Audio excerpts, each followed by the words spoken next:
Assalamualaikum warahmatullahi wabarakatuh. Perkenalkan, nama saya Regina Putri dengan NIM 1930-10546. Saya berasal dari jurusan Tadris Matematika, tepatnya di kelas 4D. Di sini saya akan menjelaskan materi tentang jenis-jenis layanan bimbingan konseling. Untuk jenis-jenis layanan bimbingan konseling itu terdapat 6 jenis. Yang pertama yaitu orientasi, informasi, bimbingan belajar, penempatan dan penyaluran, konseling perorangan, dan bimbingan dan konseling kelompok. Baiklah, kita masuk pada jenis yang pertama yaitu layanan orientasi. Layanan orientasi merupakan layanan yang diselenggarakan oleh bimbingan dan konseling di sekolah untuk memperkenalkan kehidupan baru siswa di lingkungan sekolah yang baru. Biasanya, layanan orientasi ini diberikan pada masa orientasi sekolah bagi siswa baru pada awal tahun ajaran sebelum proses belajar mengajar dimulai. Tujuan pemberian layanan ini untuk memperkenalkan siswa mengenai kehidupan sekolah yang baru dimasukinya, termasuk dalam lingkungan sekolah, ketahui cara belajar siswa lainnya, para guru, staf sekolah, dan tata nilai sekolah. Sehingga layanan orientasi ini menjadi peta atau kompas bagi siswa baru selama menempuh pendidikan di sekolah tersebut. Selanjutnya, itu layanan informasi.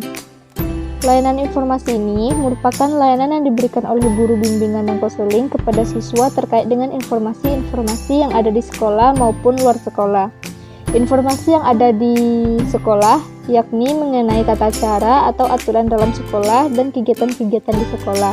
Sedangkan informasi di luar sekolah terkait dengan kehidupan di masyarakat, isu-isu terkini tentang situasi sosial yang ada, informasi dunia, serta kerja dan karir.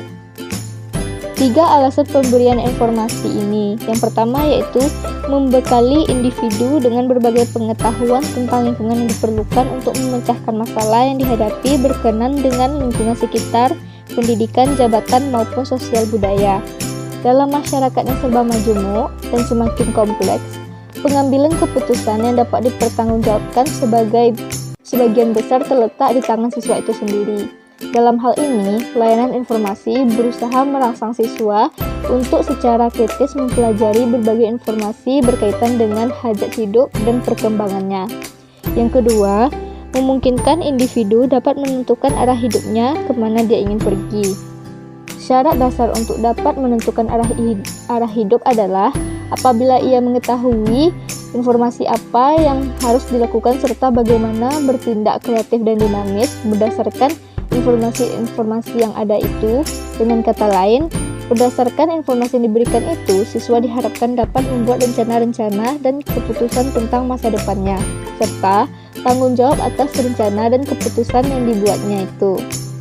Yang ketiga, setiap individu adalah unik. Keunikan itu akan membawakan pola-pola pengambilan keputusan dan bertindak. Bertindak di sini itu bertindak berbeda-beda disesuaikan dengan aspek-aspek kepribadian masing-masing individu. Pertemuan antara keunikan individu dan variasi yang ada di lingkungan dan masyarakat yang lebih luas diharapkan dapat menciptakan berbagai kondisi baru bagi siswa yang bersangkutan maupun bagi masyarakat, yang semuanya itu sesuai dengan keinginan siswa dan masyarakat. Dengan demikian, akan terciptalah dinamika perkembangan siswa dan masyarakat berdasarkan potensi positif yang ada pada diri siswa dan masyarakat. Selanjutnya yaitu layanan bimbingan belajar. Layanan bimbingan belajar merupakan layanan yang diberikan oleh guru bimbingan dan konseling yang berkaitan dengan kegiatan belajar siswa. Guru bimbingan dan konseling dapat memberikan bimbingan pada siswa mengenai teknik belajar yang efektif, cara membaca cepat, dan mengisi waktu luang. Selain itu, guru bimbingan dan konseling juga dapat memberikan instrumen tes gaya belajar bagi siswa yang bertujuan agar siswa dapat mengenal dan memahami gaya belajarnya, sehingga dapat menentukan teknik belajar dan lingkungan yang tepat dalam belajar.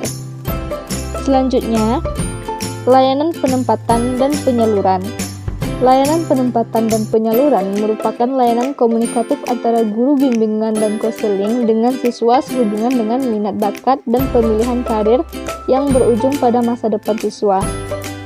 Selain itu, guru bimbingan dan konseling melalui sekolah sehubungan dengan layanan penempatan dan penyaluran ini dapat bekerja sama dengan lembaga psikologi untuk melaksanakan tes bakat dan minat bagi siswa dalam rangka memperoleh data tentang bakat dan minat siswa yang akhirnya digunakan sebagai referensi dalam bimbingan karir dan dalam hal penyaluran masuk jurusan di SMA atau SMK ataupun memilih program studi di perguruan tinggi.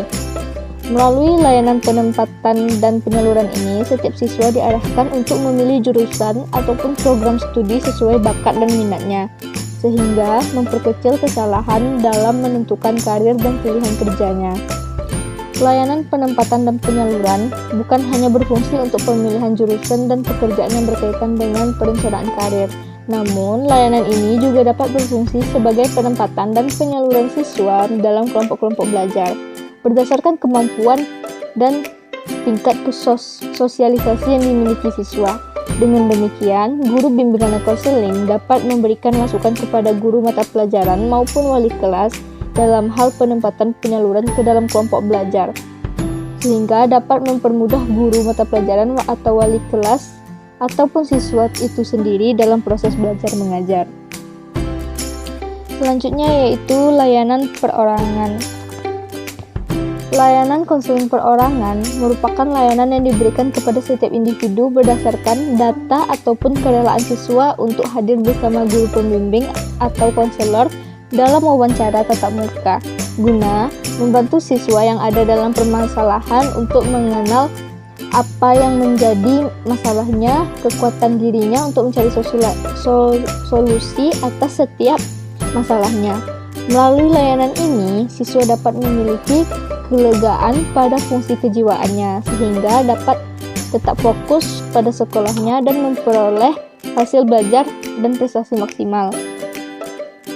Selanjutnya yaitu layanan bimbingan dan konseling kelompok. Untuk yang pertama, kita akan membahas tentang layanan bimbingan kelompok. Layanan bimbingan kelompok adalah layanan yang membahas topik-topik berkenaan dengan perlunya mengambil keputusan untuk berbagai hal yang penting secara berkelompok. Layanan bimbingan kelompok ini dapat dilakukan melalui dinamika kelompok, di mana guru bimbingan dan konseling dapat memberikan satu buah kasus yang sedang tren di masyarakat untuk didiskusikan, misalnya mengenai bullying.